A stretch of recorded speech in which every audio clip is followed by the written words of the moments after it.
Bilan de la journée du mardi 27 mars. Donc là, il y avait le Consumer Confidence à 16 heures. Ensuite, ici, bah, c'est la même chose. Là, les earnings, il y a les earnings de Nvidia le lendemain. Donc ça va être un truc à surveiller. Ouais, là, il y a quand même un truc important. C'est ce truc-là, se rappeler que les validations, invalidations, ça reste juste des probas et elles sont pas là pour empêcher les SL, mais pour avoir des signaux clairs, en fait. Les invalidations, validations, c'est juste pour avoir un système qui se répète. C'est pas un moyen d'éviter le SL, en fait. Le SL, c'est le cœur même du trading, en fait. Donc c'est pas un truc qu'il faut essayer d'éviter, en fait. C'est juste un truc, voilà, ça je prends un trade, j'ai un niveau où il est invalidé, bah, il est invalidé. C'est juste ça le SL. Et ça s'arrête là, voilà. Et aussi, bon, ça je ferai plus tard. Bon, ici à l'ouverture, ici j'ai pas de signal, pas de signal. Là, bon, il y a une news à 16 heures. Je pense que j'aurais quand même attendu, mais bon, là, j'ai quand même déviation, réintégration, donc j'aurais pu acheter ici. Donc là, j'aurais considéré que la news est quand même plutôt bien accueillie, donc là, il aurait fallu que j'achète parce que là, j'ai déviation, réintégration et confirmation. Là, maintenant, je m'attends à ce qu'on aille chercher cette zone. Donc, si j'étais rentré là, là, typiquement, je pense qu'il aurait fallu que je rentre en M5 pour aller chercher un RR de 5 dans cette zone, un RR de 1 dans cette zone. Donc là, ici, je m'attends à ce qu'on vienne là, donc je peux re-rentrer parce que là, je pense que j'ai un RR de 1. Voilà, là, on arrive sur mon RR de 1. Là, je m'attends soit en reversal, voilà, on avale ses bougies, on respecte pas le fair value gap ou alors on monte, on casse et on respecte, voilà. Donc là, c'est tout à fait raisonnable de vendre ici. Ça, c'est un signal, B parce que là, je suis en divergence ici, je suis en convergence ici. Donc ça la seule chose qui me manque ici, c'est une grille pour passer en A. Donc là, c'est du B, donc je vends ici. Du moins, je peux vendre parce que là, je ne trade pas. Là, ici, il y a quand même une ambiguïté parce que est-ce que là, je suis sur un RB50 où la baisse va continuer, donc là, j'aurais quand même attendu. Là, ça devient RB50 et en plus là, bon, je suis pas sûr que je l'aurais remarqué, mais il faut remarquer que là, j'ai peut-être un épaule tête-épaule. Donc là, ici, j'aurais pu ajouter. Là, ici, peut-être pause. C'est là où en fait ça devient ambigu parce que là, j'ai un vrai signal de hausse. Voilà, ici, RB50, épaule tête-épaule.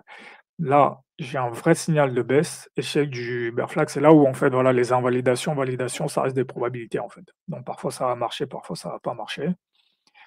Donc là, j'ai à nouveau un signal de hausse, mais je pense que j'aurais pas pris, mais ça reste un signal valide. Parce que là, ici, on avale cette bougie, je pense que j'aurais attendu ici. Bon là, le signal devient plus clair, donc acheter ici en me disant que là, j'ai un épaule tête-épaule, donc peut-être qu'on peut venir chercher AJP.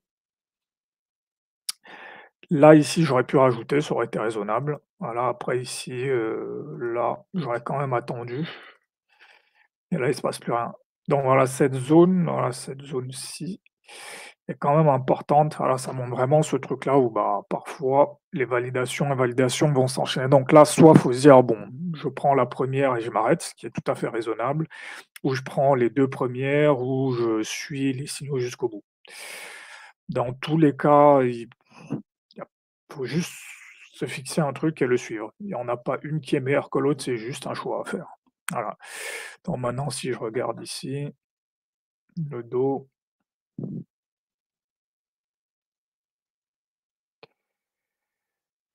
ici, bon, il y avait pas grand-chose sur le dos, donc bon, c'était peut-être pas le truc à trader.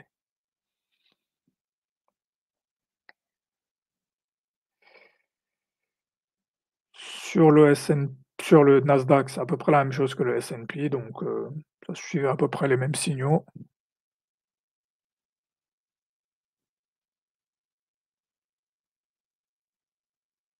Sur le FTSE, il y a un signal assez intéressant. À l'ouverture ici, il y a cette zone-là qui devient support, donc il y a un achat ici.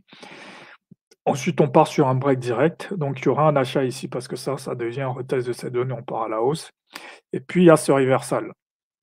Et là, en fait, on retrouve à peu près la même chose que ce qui s'est passé le soir, c'est que là, il y a un vrai signal de hausse. Voilà, on revient tester cette zone, on repart à la hausse. Là, il y a une vraie invalidation, en fait. Donc voilà, là typiquement, là, l'invalidation continue, mais ici, ça aurait aussi pu repartir à la hausse, donc ça illustre, mais là, c'est vraiment de très bons signaux sur ça, c'est un très bon signal de vente ça.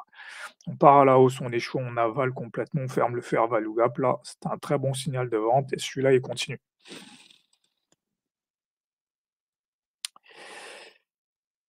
Ici sur le DAX, il y a à peu près le même signal en fait, hein. Il y a le même signal ici, on part à la hausse, on invalide, sauf que là, on vient s'arrêter ici. Donc voilà, comme, ça illustre bien les probabilités des signaux en fait. Parfois ça marche pas, mais faut suivre le signal. Donc voilà.